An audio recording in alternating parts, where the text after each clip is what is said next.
Well, I've wrote a few songs the last few years about working at the Pont Fayette because where we are in Stalingrad, it's kind of an area where there's a lot of homeless people, a lot of drugs, and these people often come to the bar, and I get to know them.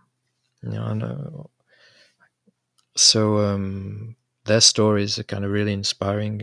I've met people from Afghanistan who who fought for England and America against their own people, and then they get left behind. There's people from all over the world who arrive here thinking they're going to get looked after, and yeah, it's hard. It's really hard to see all that, but I mean, what I tried to do is just be there as a human, just listen to them. Sometimes they come just for a smile, for a hug, which is nice. But it's a shame we can't do more where we are because we've got such a tiny bar.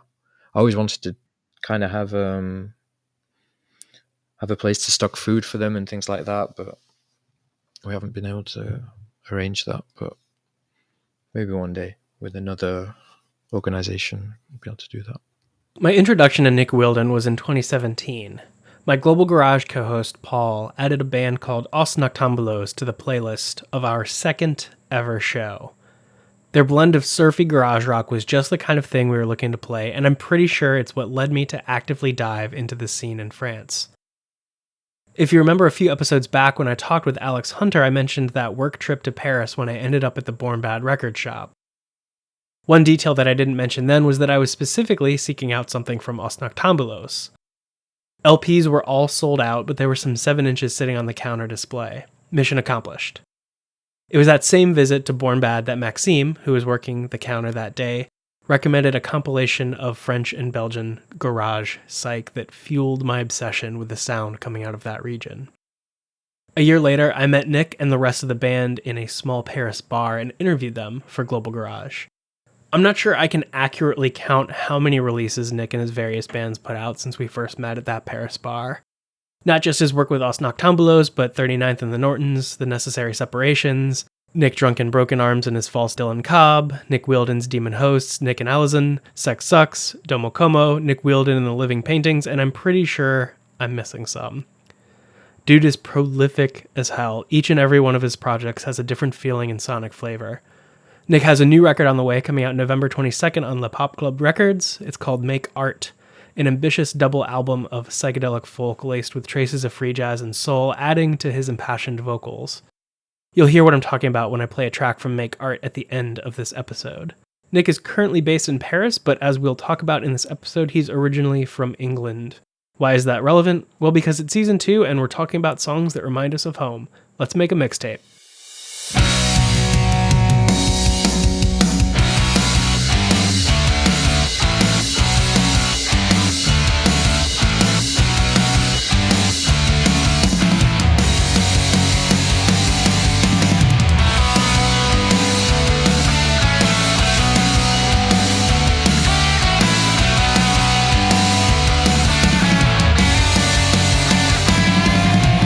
Nick, thank you so much for joining me on this season of Let's Make a Mixtape. We are, of course, talking about songs that remind us of home, and you selected The Dark End of the Street by the Flying Burrito Brothers, or the treatment by the Flying Burrito Brothers, originally recorded by James Carr, written by Dan Penn and Chips Moman. But you chose the Flying Burrito Brothers version of that song.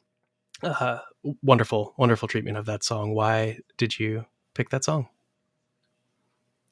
It's kind of it's a difficult question already. What reminds you of home? Dark End of the Street was one of the songs that kind of changed my life. It got me into country music, and I used to listen to it a lot with my first girlfriend.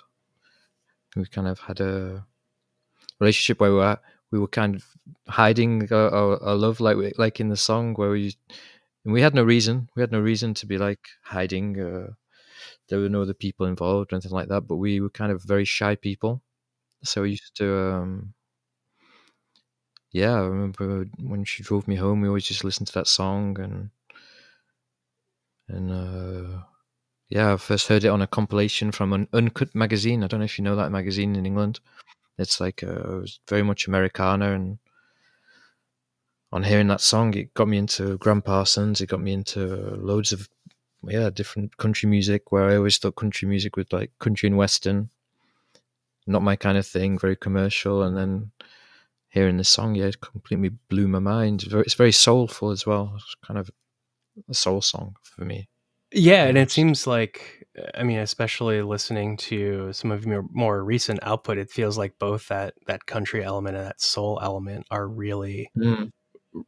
really occupying a lot of space in your creative mind. Is that fair? Yeah, definitely, definitely. Well, I love the people who I play with at the moment. We love a lot of soul music, Northern soul, American soul, and even we try, even when it's like an acoustic song just with voice and guitar, that it has a groove. It's got a groove all the time, even if it's without drums and bass. Still try and make it rhythmic, and yeah, that's the soul influence, and the country influence is like it's like folk.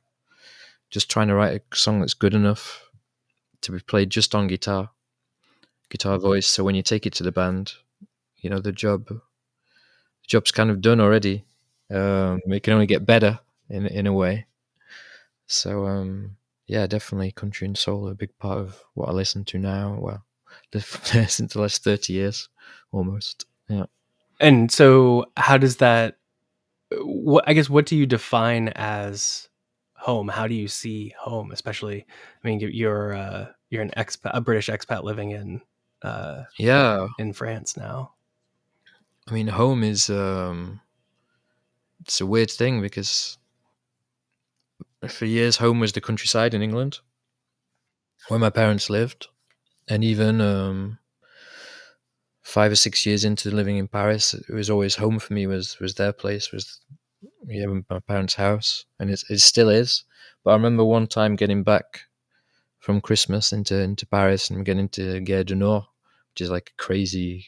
So many people, so like the ambience is so different to where I was coming from. But it must have been in like 2017, I think. In getting off the train, it felt like home in Paris, and I was shocked. I was shocked myself because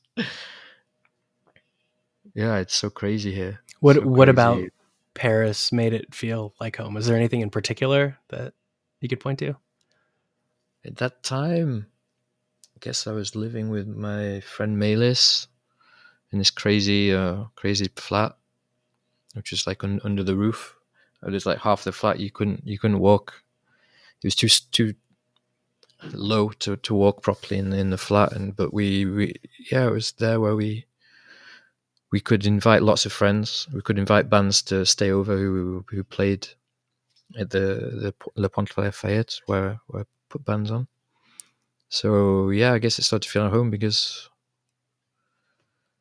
we'd made a little life together as friends under that roof, and we had a lot of other friends in different houses in Paris as well. That there was a kind of community that we started to share things all together all the time. So I guess it was that. I'm thinking about it, which I and hadn't done. and music, of course, was an integral part of that. Those relationships of Yeah, being very music based.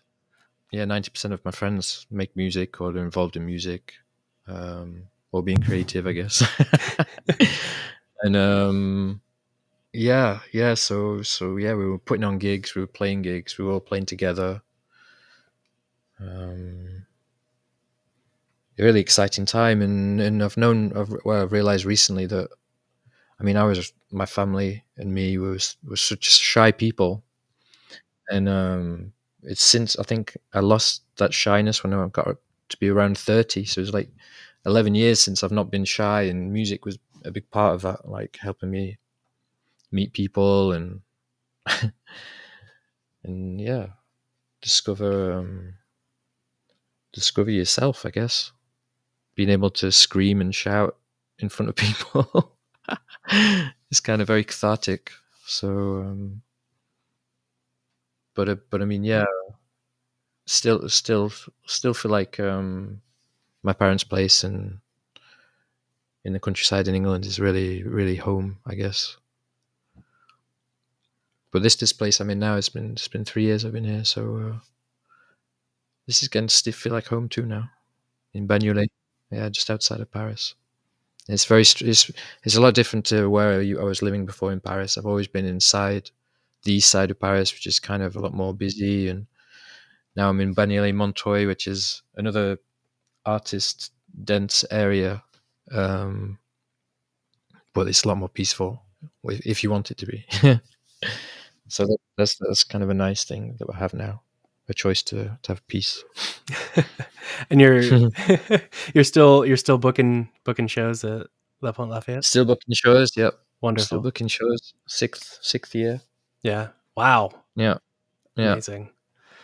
Um, and so going back to what you're talking about writing, you start your songs on the guitar. They should stand on Mm. just guitar. Do you have any sort of vision of where it goes beyond that, if it goes beyond that, or do you leave that in the more in the hands of the musicians that you work with to help shape that? I always, or nearly always, I can hear the other instruments. And always, yeah, you can always see it. You can almost see it as well as hear it. But the way I work is when I ask people to play with me.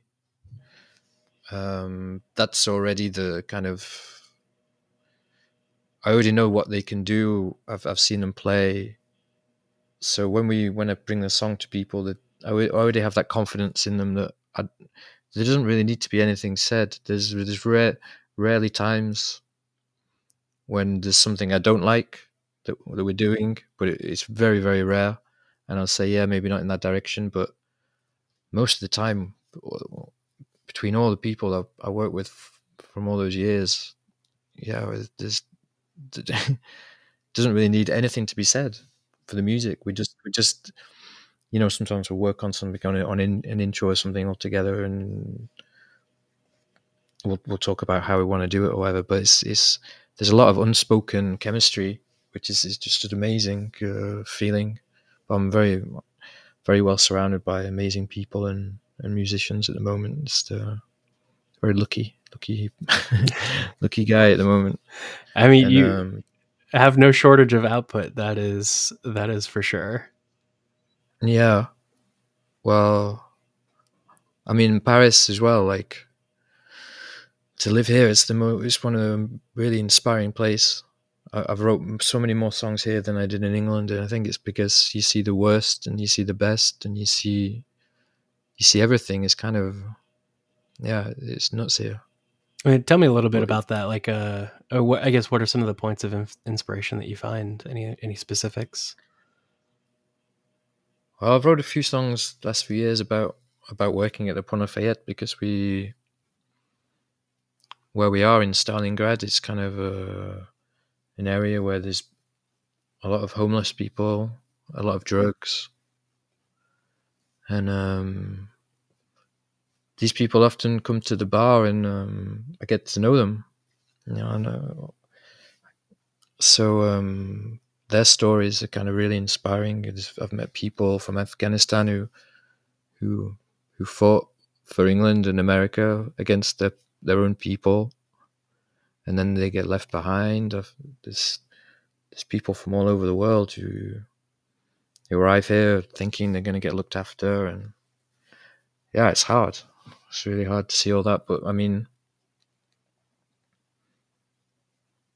what I tried to do is just be there as a human, just listen to them. Sometimes they come just for a smile, for a hug, which is nice. But it's a shame we can't do more where we are because we've got such a tiny bar.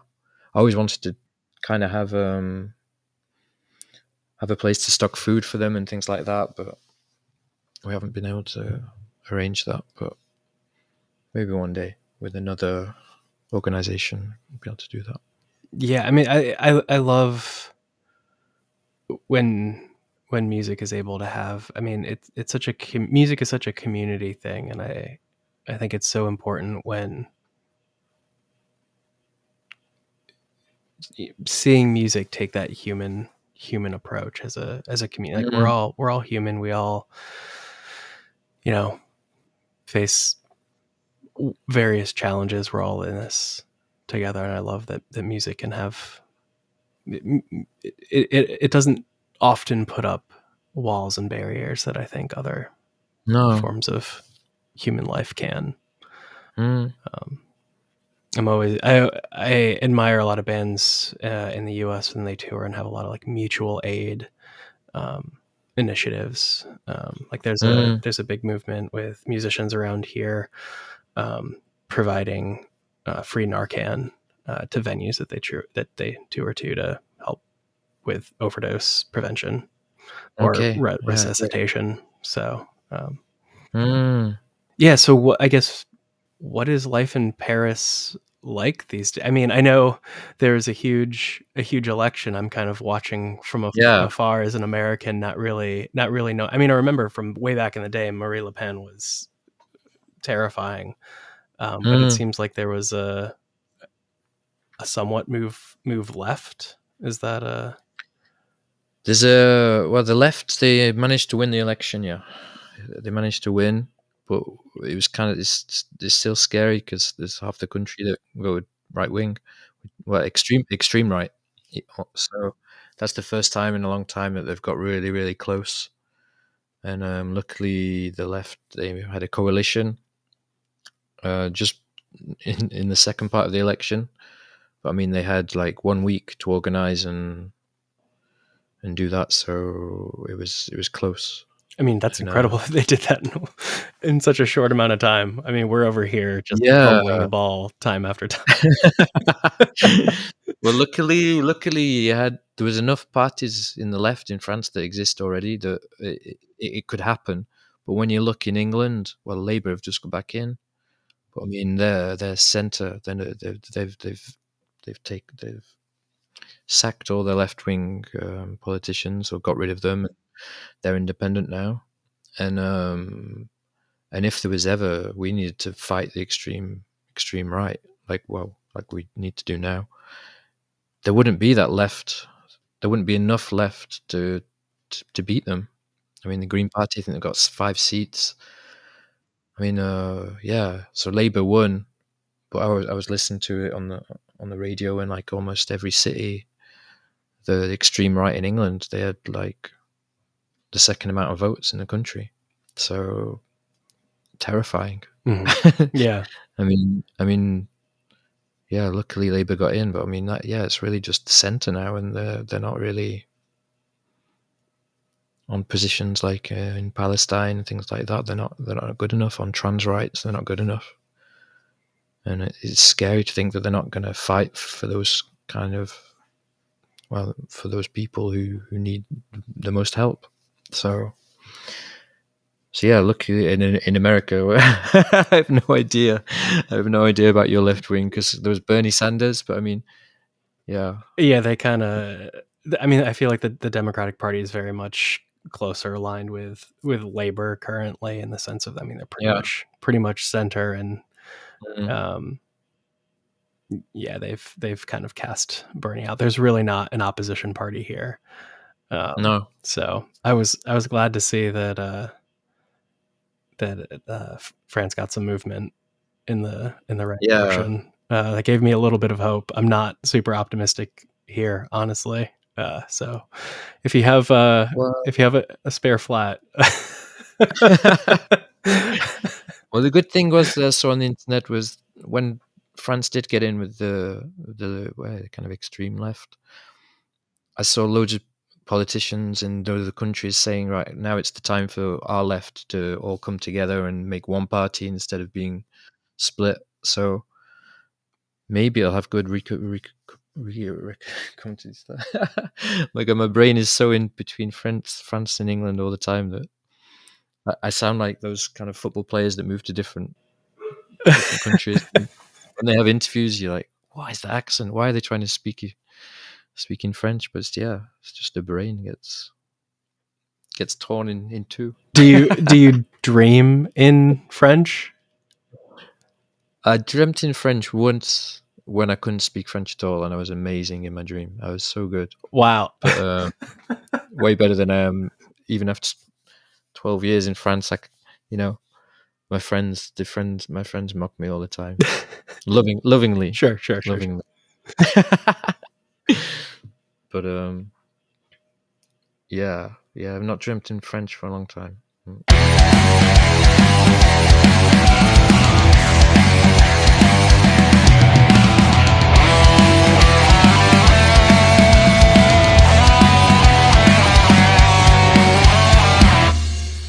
So going back to the Flying Burrito Brothers, Mm. and that song, were you say it was like a kind of life changing song in a sense, like that's where that Yeah, country sound really clicked with you? And did you, I guess, what were you listening to before that, and how did your I listening mean, change?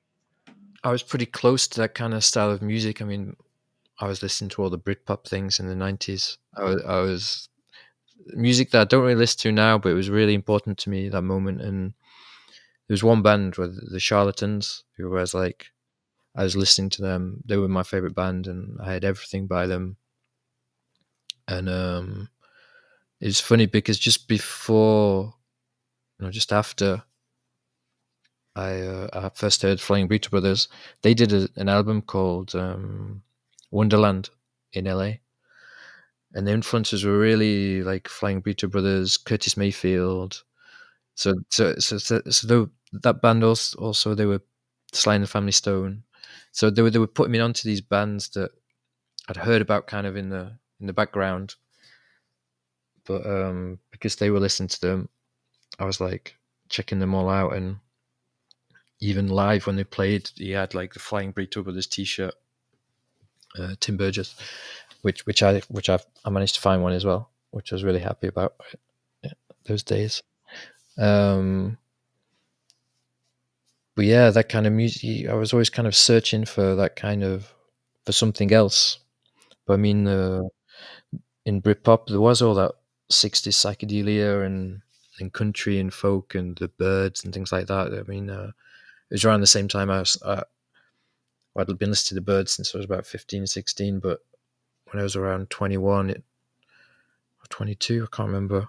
But I got the first album of Gene Clark, solo album, and I was like, oh, he was putting soul, psychedelic, and folk all together, and yeah, with a beautiful voice, and that I was like, okay, yeah, that's the kind of thing that I want to do. I was. I mean, Graham Parsons was more pure country, but Gene Clark, he was like, yeah, he was mixing it all up. Is that what made you want to start playing music in general, or were you already playing? Or Um, yeah, I mean, it was around the same time as when I got to university. I mean, around 2021, I got my first guitar. So I started pretty late.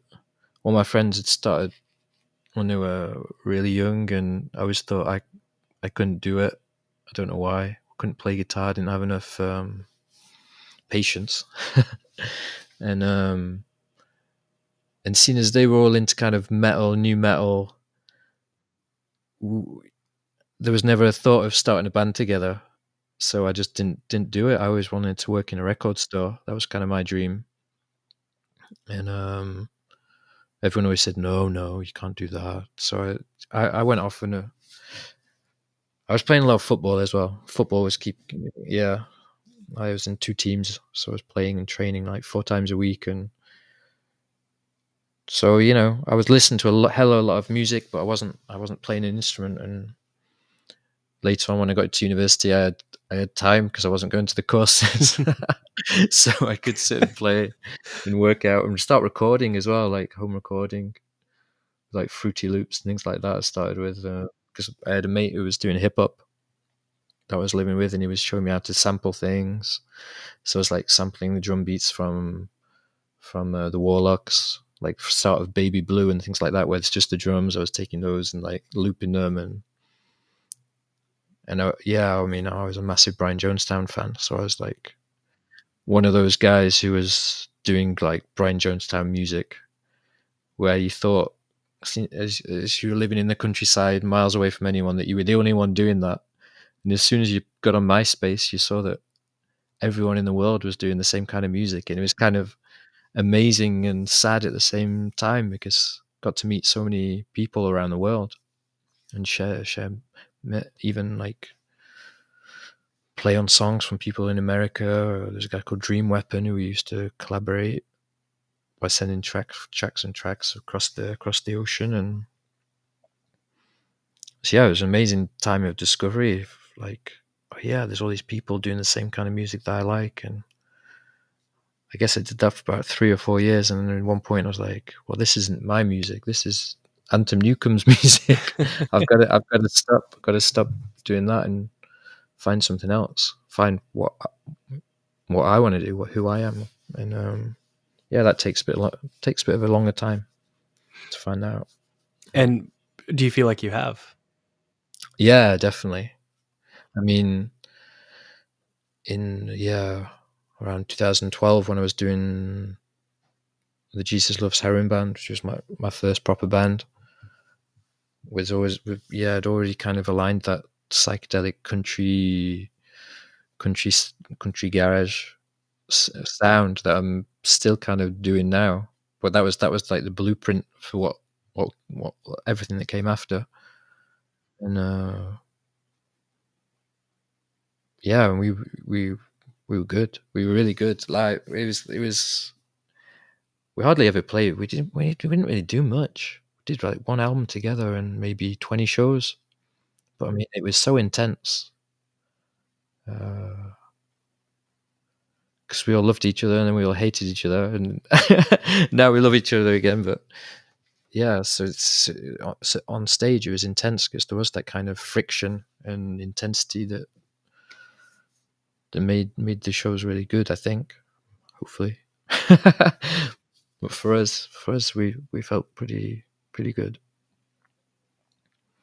And yeah, so that's the kind of style of music, that melange of all different kind of styles. I mean, yeah, Colleen, who played the bass in that band, she really loved soul music and northern soul. And you used to be in Sheffield, you could go into most pubs, open the back door, and there'd be some kind of northern soul disco going on. And that kind of culture is amazing. I didn't even know existed still. I thought that was like in the 70s and the 80s. And but no, there's still that culture in England of northern soul and dancing, which in France, that's the difference in France, where people who have nights, like parties at their houses and things, they often put music on that's kind of ironic. They don't like, or funny, or third degree. They'll dance, but so I'm always at these parties. I'm not able to dance at these parties because the music doesn't groove. It's often funny. And then I was at a party the other night, and it was a friend Tara who was there, who was putting the tunes on, and like she was putting really good music on. I'm gonna say right good music, Derbyshire, and yeah. So I was dancing for the first time at a French party. Well, not the first time, but since a long time. There was finally good tunes on, so that was nice. Do you feel like that kind of mindset is reflected in French music broadly? Like that No, I don't think so. I don't think so. I mean, it depends what kind of groups of people you're with as well. But I mean, when we were with a lot of friends that are musicians, I guess the parties were kind of, yeah, you'd have good music on, and but a lot of the times, what what makes me laugh in France is, yeah, the kind of music would be funny and the discussions would be like hardcore politics. It's like sometimes you'll find just groups of people arguing all night. And but I like that. I mean, people are trying to get their opinions across, and people are a lot more opinionated in France as well. I think there's a education that's a lot better than in England. Whereas I remember when I first moved here, people could talk about anything and they'd have opinion on everything. Whereas in England, we have our specialities, but specialist subjects, but we don't have an opinion on everything because we don't know enough. We're not taught enough, and here it seems to be much broader. They know everything about history, culture, film. Yeah, they're impressive bunch, French people that way. Oh yeah, And the yeah. politics as well. They're really, really good. I very much admire the French for sticking up for their rights and Mm, and and doing like up the strikes. I mean, I respect the hell out of it. I yeah, wish it was more prominent here. Maybe we'd get more things done. yeah. I mean, the strikes, they're constant. They're all, every day there'll be a strike for something. Whereas in England, yeah, we don't have that culture anymore. Well, when I was growing up, we didn't have that culture. I guess the last big one that I remember was for the Iraq War, and I was kind of too young. I didn't really understand. Where there was really, really lots of hundreds of thousands of people. I guess now the problem now is the media. They don't show it as well. That's the thing. When it's a left wing rally, because I'm sure there's plenty of people trying to stop the genocide in Palestine, and but we just don't you don't get to see it. They don't even report on it anymore in the BBC. It's nuts. So yeah, it's more difficult to see now, which is crazy because there's so much more outlets, media. We can make our own media, but I mean, even on the réseaux sociaux, social networks, they're banning all the left wing propaganda. I guess they see it as, but yeah, so it's difficult. It's difficult. Yeah, and I saw it, it. seems like I mean, very much to me as well. It seems like the fight for Palestinian freedom means a lot to you. And I saw you Mm. gave several songs to some compilations, um, which is Yeah, awesome. Yeah, I gave one song to a compilation that gives aid to the people in Gaza, and the other one was not specifically for Palestine, but against fascism in France. That was my friend Tara who was talking about. She put that compilation together. There's been a second one that's came out last week as well. oh, So amazing. that's reuniting like loads of different musicians in all over the world against fight against fascism, which is cool because on talking to her the other day, she said like she had no negative responses. Everyone she asked wanted to be on it. So Fantastic. that's really cool. And there's about 140 bands on it in the two compilations. So Wow. that's a good start. And yeah. And where we live, Tower and we live in Bagnolet Montreuil, which is like they voted like 80% left in the elections last week. So it kind of makes us feel a bit safer and a bit, we're okay between us. But for the country, it's kind of, yeah. I mean, even Paris is, if you go into the center or the left, the west side of Paris, it's not the same. It's not the same kind of fight. Interesting. Interesting. Mm. Well, the east has always been the communist side, Le Lila, Bagnolet, Romainville, and Montreuil. It's always been where they had I don't know enough about this. I should look more into it. But the Commune, which was like one of the last almost revolutions in France, was in Le Lila, which is just like up the road. So yeah, it's always been kind of a left stronghold in the east. Love it. That's fantastic. Is there anything that you want to talk about that we haven't touched on? Something that reminds you of home that we didn't talk about, or anything more about Flying Burrito Brothers, or literally anything else that you want to, Mm, any of the roads you want to go down? trying to think. I mean, talking about home, immediately there was football that came into my mind there because I was a big supporter of Liverpool. So, and I guess, yeah, I mean, I'm on a WhatsApp conversation with all my English friends, and they're all getting excited about the final tomorrow. Whereas I'm not a patriot at all. I like England. They can lose. I'm fine with that. They can really lose badly. But that makes me feel like I'm at home, like hearing all their messages that they're all getting excited. We're all taking the piss out of each other, and like, yeah, that makes me feel really at home. Um, yeah, and I thought for my granddad as well. He's not with us anymore since like 5 years, but was always at my grandparents' house, like every day after school, because they lived really close to our school. So we used to go there every night, and just before we got there, we used to walk home with my friends, and we'd all stop on the corner to talk about everything. I don't know. It's strange. I've not thought about these things for years, but yeah, I guess it's more people, I guess, than objects or home or houses. But I really miss the countryside as well from where I live, which which is dying as well. We could talk. Yeah, that's another subject that's really hard. Like which is the same in many different countries because of climate change at the moment. But the trees are getting ill.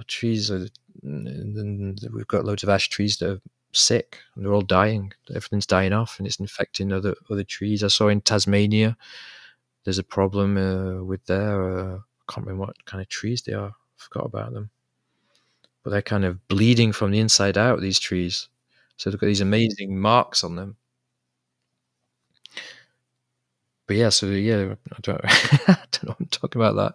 But the countryside, I miss it a lot. I miss it a lot. And pubs feel like home. Bars in France, they're not like the pubs in England. Pubs in England, you got a beer garden, you got the newspaper. You can. I don't know. It's more chilled out in France. The bars are like they're all tiny, filled with so many people. Whereas in England, it's a bit more relaxed.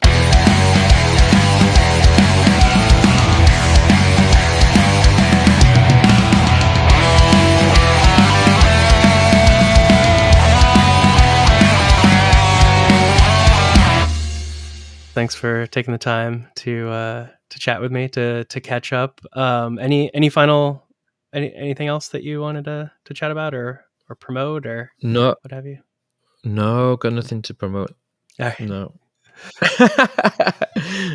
Well, I very much look forward to the release of Make Art. Very, very excited. The singles that you've released are. I'm very excited for what's in store. Those 16 tracks. So.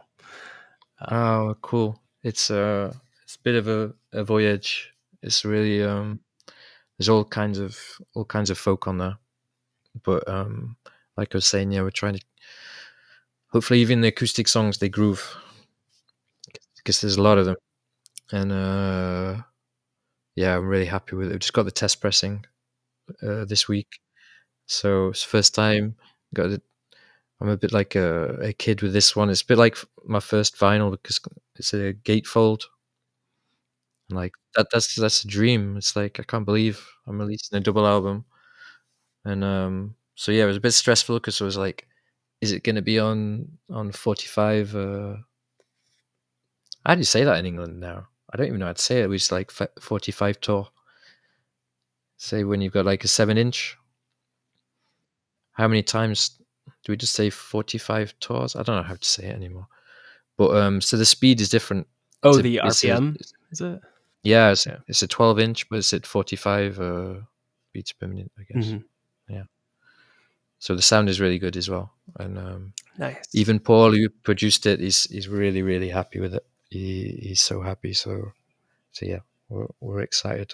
Can't wait to get it out now. Yeah. And I mean, you have so much more in the pipe too. Is it true that there's another Us Noctambulos coming? Is that Yep, yeah? yep. Still working on the. It's all recorded. Just editing it now for when we send it to be mixed. It can be mixed on analogic.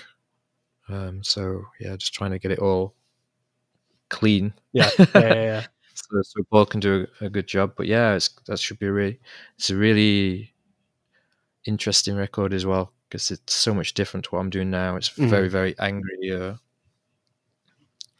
It's one of the last angry records that I've done. So Interesting. that's cool. Yeah. And I guess on that topic, is there another Nick's Drunken Broken Arm? Is that the There is. yeah? There is. It's already recorded. It's already mixed. Just we can't find the track list for it yet. We don't. It's such a weird album that we don't know what order to put the songs in. It's a very bizarre album. It's the age-old struggle, right? The first season of this podcast was opening tracks, saying what's the best opening track, and a lot of the conversations went into talking about sequencing. And Yeah. I guess do you have a sequencing philosophy that you typically follow? No.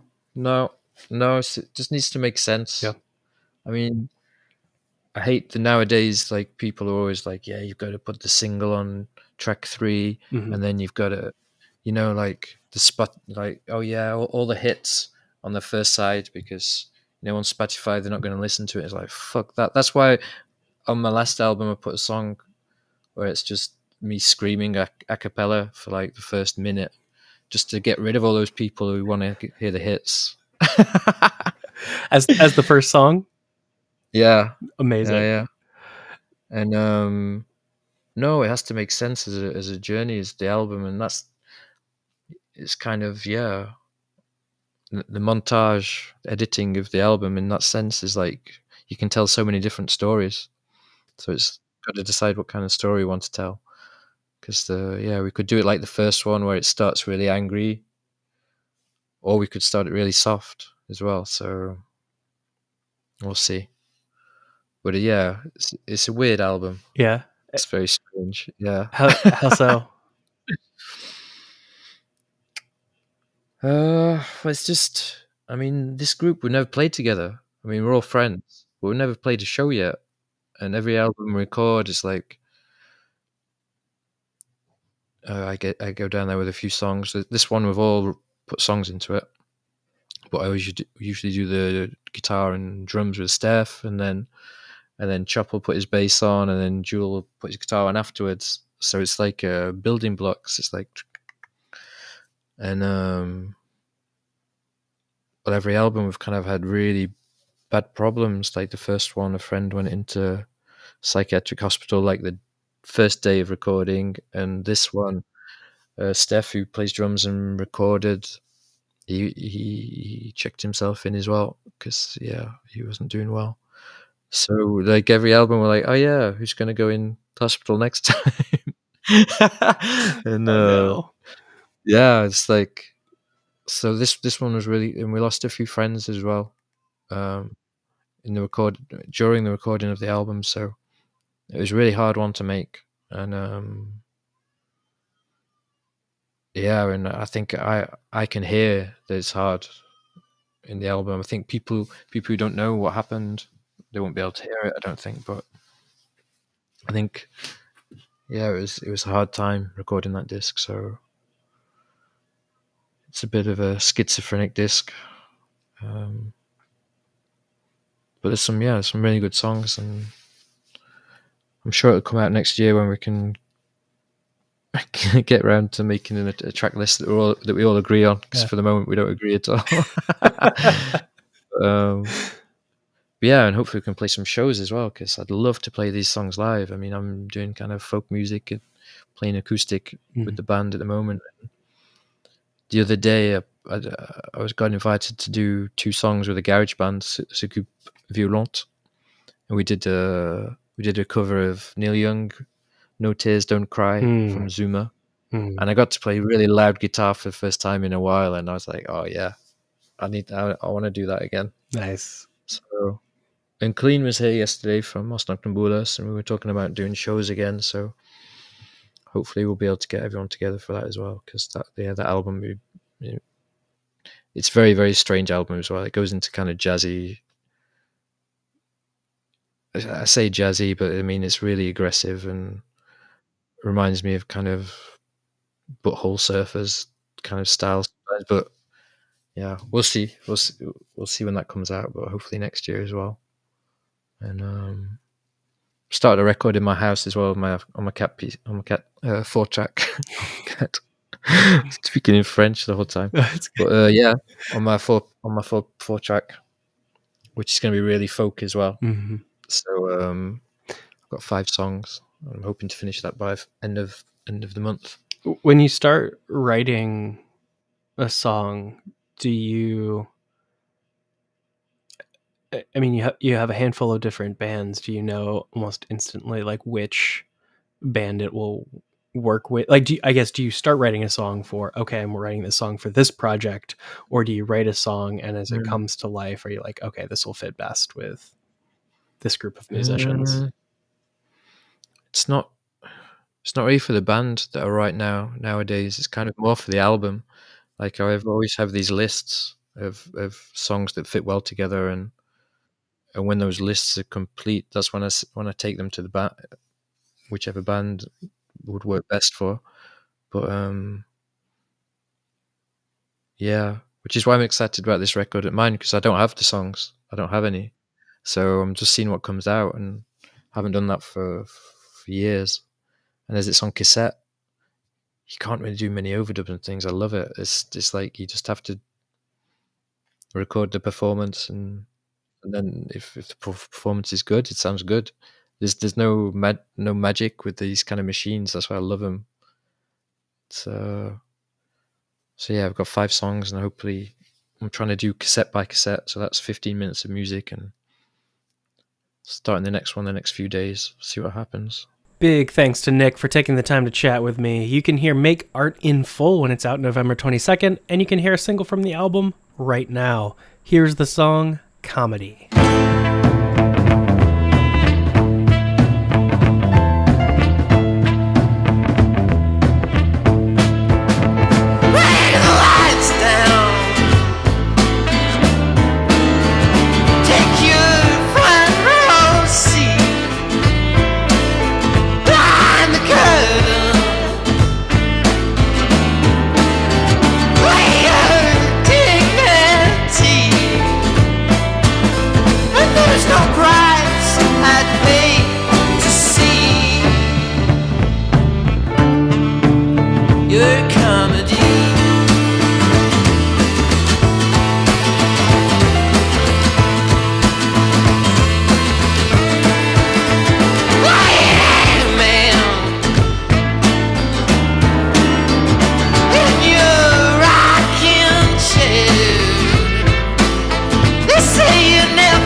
Thank you so much for listening. Be sure to check out the show transcript for notes and links and such. Please rate and subscribe to the show wherever you get your podcast to help feed the algorithm gods and to help new people find it. All editing and recording was done by me. Show music was written and recorded by Scotty Sandwich. Tune in next week for my chat with Max Rebel of the German rock band Plane Ride.